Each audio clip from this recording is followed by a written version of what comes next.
Our scriptural reading for today is taken from 1 Corinthians, the 13th chapter, and it reads in the following way. If I speak in the tongues of mortals and of angels, but do not have love, I am a noisy gong or a clanging cymbal. And if I have prophetic powers and understand all mysteries and all knowledge, and if I have all faith so as to remove mountains, but do not have love, I am nothing. If I give away all my possessions, and if I hand over my body so that I may boast, but do not have love, I gain nothing. Love is patient. Love is kind. Love is not envious or boastful or arrogant or rude. It does not insist on its own way. It's not irritable or resentful. It does not rejoice in wrongdoing, but rejoices in the truth. It bears all things, believes all things, hopes all things, endures all things. Love never ends. But as for prophecies, they will come to an end. As for tongues, they will cease. As for knowledge, it will come to an end, for we know only in part and we prophesy only in part. But when the complete comes, the partial will come to an end. When I was a child, I spoke like a child. I thought like a child. I reasoned like a child. When I became an adult, I put an end to childish ways. For now we see in a mirror dimly, but then we will see face to face. Now I know only in part, then I will know fully, even as I have been fully known. And now faith, hope, and love abide, these three, and the greatest of these is love.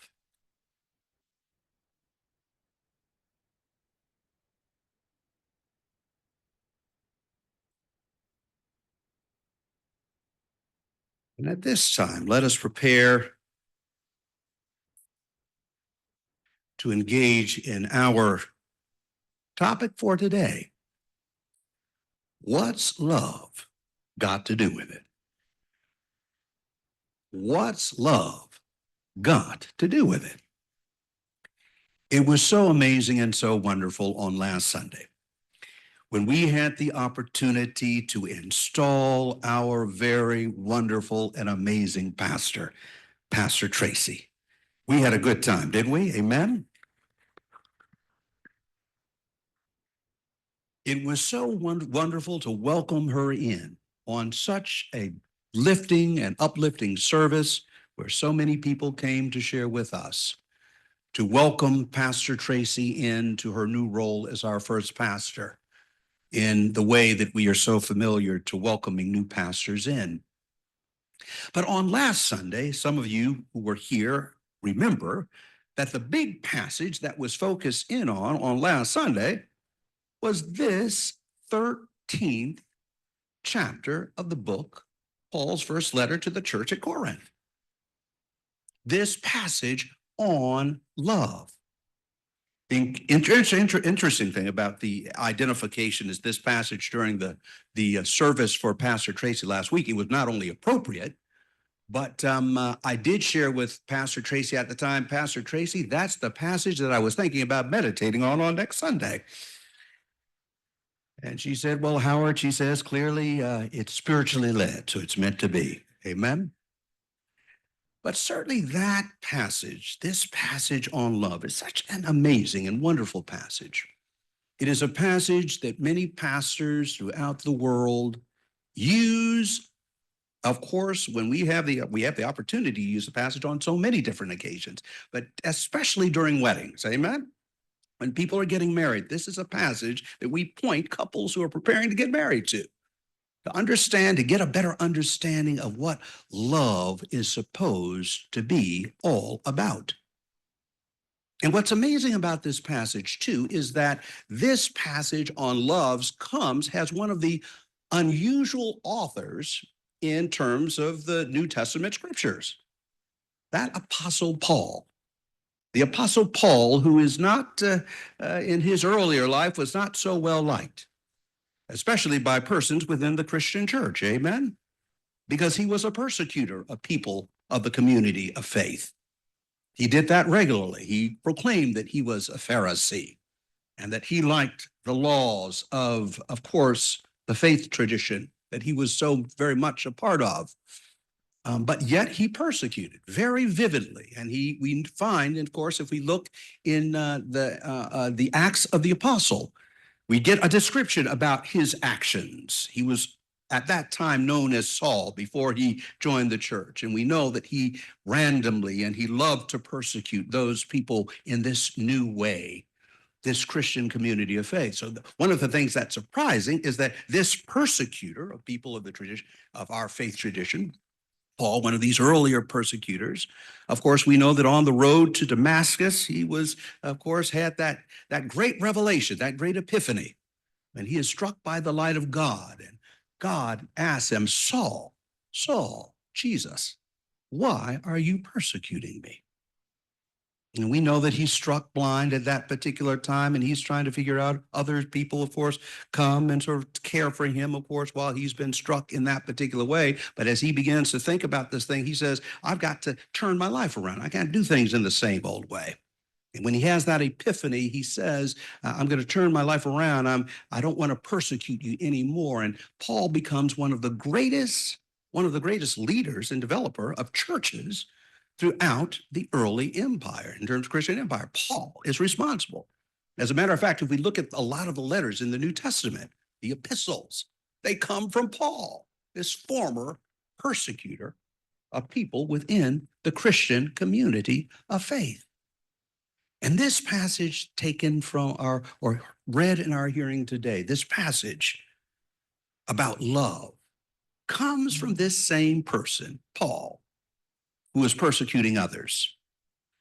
One of the problems, one of the reasons why he's writing this letter to the church at Corinth is because there is an uprising of course, not so good behavior within the church at Corinth. People are not getting along. People are not getting along. They're talking about one another. There seem to be political things going on between each other. There are some people who think that speaking in tongues is a sign of one's status in the church. And Paul is like, no, that may be a sign, an aspect of what you do, a gift that you have, but it's no greater a gift than any other gift that God has given to anyone. Others think, well, because I'm preaching, because I'm doing that, this makes me better in the church. He says, no, that doesn't make you any better than anybody else. And because of all of this dichotomy, all of this stuff, this disturbance that's going on in the church at Corinth, Paul writes this particular passage on love. I bring it to our attention once again. And I say, and I'm going to read it again, if I speak in the tongues of humans and of angels, but do not have love, I am a noisy gong or a clanging cymbal. And if I have prophetic powers and understand all mysteries and all knowledge, and if I have all faith so as to remove mountains, but do not have love, I am nothing. If I give away all my possessions, and if I hand over my body so that I may boast, but do not have love, I gain nothing. And the powerful thing is, then Paul goes on and tells us, he tells us what love really is all about. And listen to this. Love is patient. Love is kind. Love is not envious or boastful or rude. It does not insist on its own way. It is not irritable. It keeps no record of wrongs. It does not rejoice in wrongdoing, but rejoices in the truth. It bears all things, believes all things, hopes all things, endures all things. Love never ends. One of the interesting things about this passage on love is this. I don't mean to step on any toes during this morning's service. And I don't want anybody to say that Pastor or Reverend Fauntleroy was being political in any way this morning. But I would say this, I'm not going to mention any names or anything, but I'm going to say that, would you say that these characteristics of love are characteristics that you're seeing in the occupant of 1600 Pennsylvania Avenue?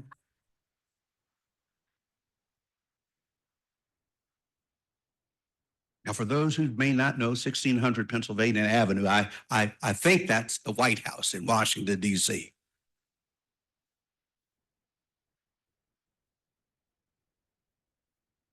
The powerful thing about this text, it's a reminder of who we are, who we say we are.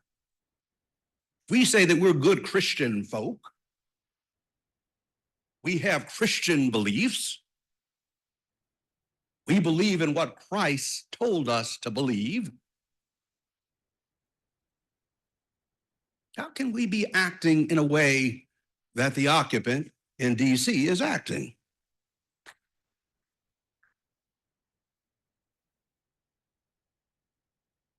How can we go about raising tariffs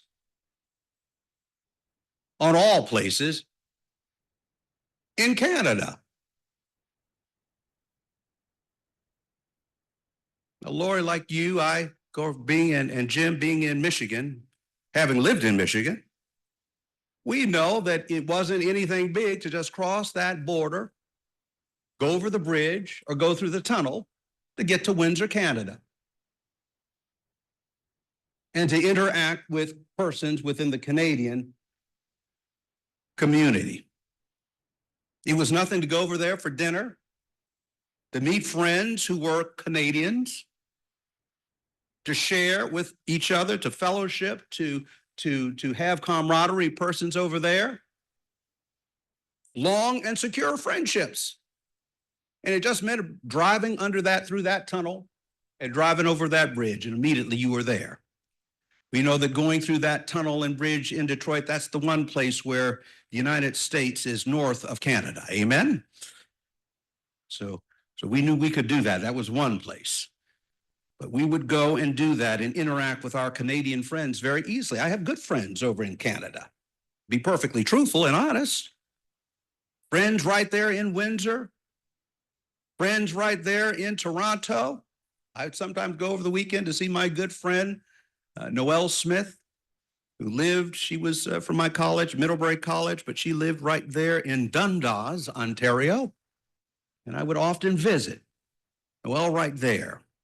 When her mom passed away, my mom and my sister got in the car with me when we were living in Michigan.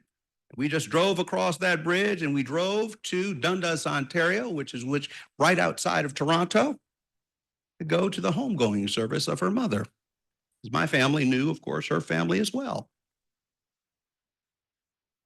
And yet we have someone talking about issuing unfair tariffs for a country that has been friendly towards the United States of America from the very beginning. Or coming up with these tariffs, issuing these tariffs, of course, to limit trade with persons in Mexico as well. I say again, some of my best friends are in Mexico. Amen? Just to be honest.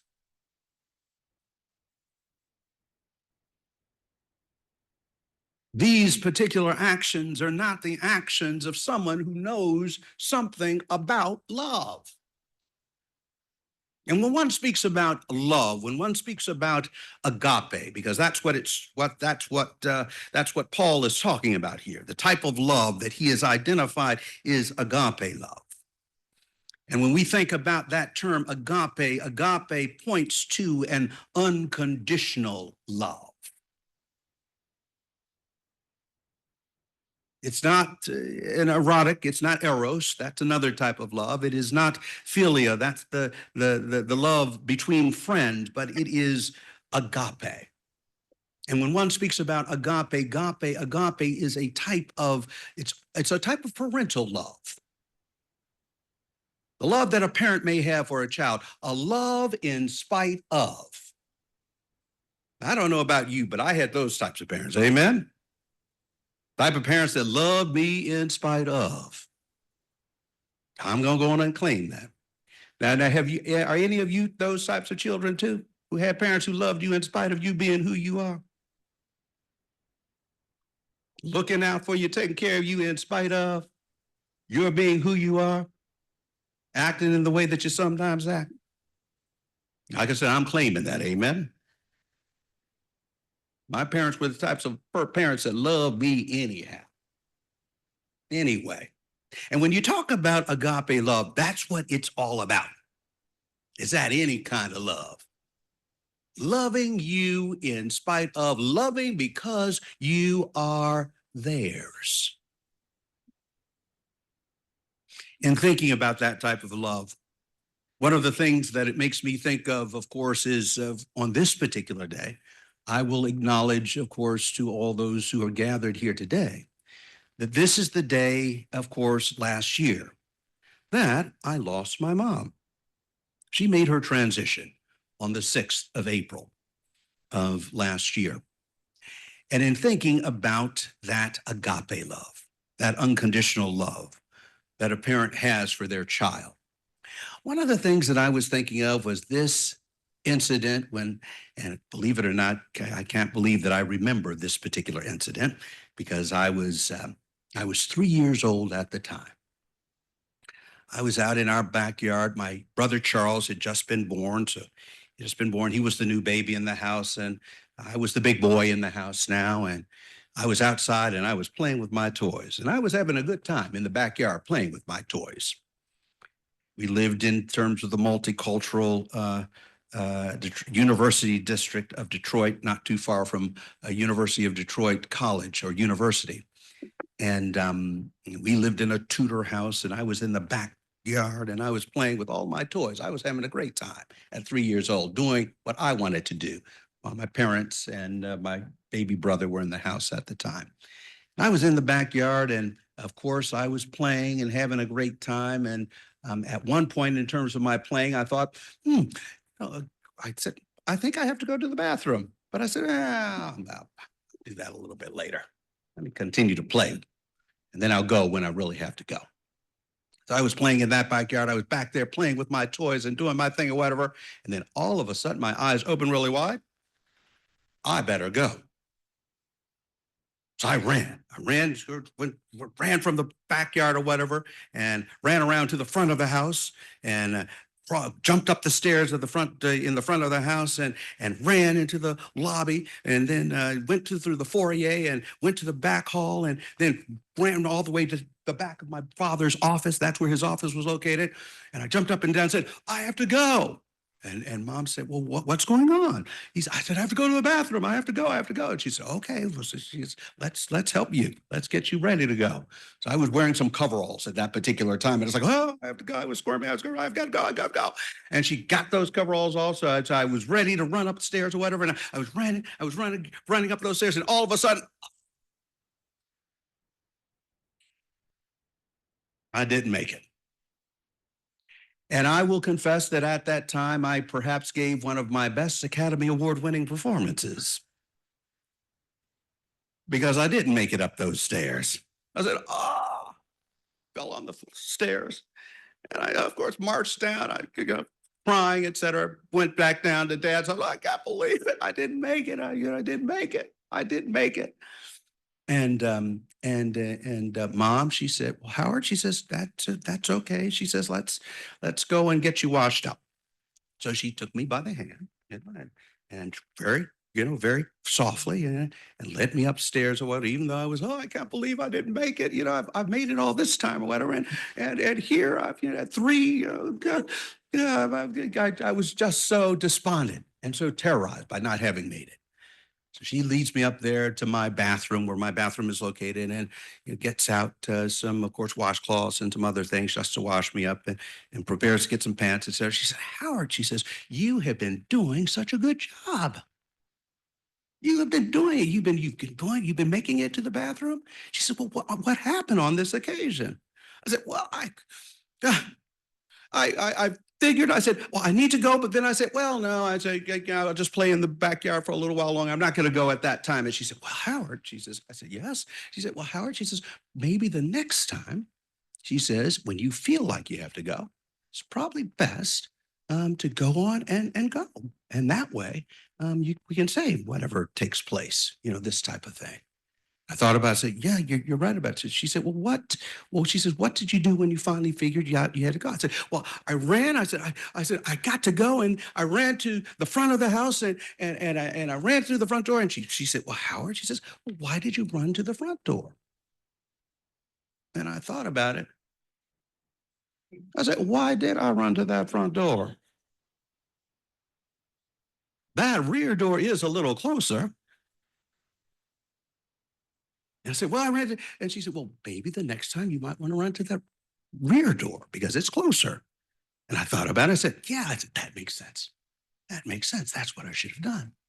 And then she said, well, then what did you do? I said, well, after you got my coveralls, take it off, etc. Then I ran up the stairs. She said, yeah, Howard, she said, I said, huh? And she said, why did you run up the stairs? Because there's a bathroom on the first floor. And I thought about it. I said, there is a bathroom on the first floor.